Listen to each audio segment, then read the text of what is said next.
बुधवारा साळगांव मतदारसंघाच्या रामनगर बेती वाठारांत नाला तशेंच राखणे वणत बांदपाच्या कामाक आमदार केदार नायक हांच्या हस्तुकी उक्तावण जालें।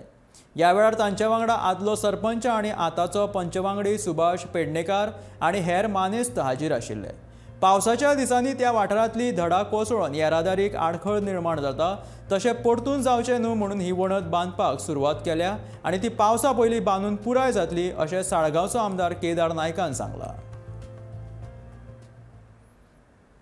रिटेनिंग वॉल गेल्या पावसान पळयला आसतलो तुमी, ही धडक कोसळून ऑलमोस्ट थंयच्यान उदक वयर येवन चालू जालेलें आनी रोड कट ऑफ जालेलो। सो हो आतां रिटेनिंग वॉल जालो काय, ज्यो 2 गाडयो येतात आनी रस्तो अशीर आसना कारणान सुटना, ते हो रिटेनिंग वॉल जालो काय फुडलो हो इतलो वाठार आसा तो सगळो क्लियर जातलो पावसा पयलो।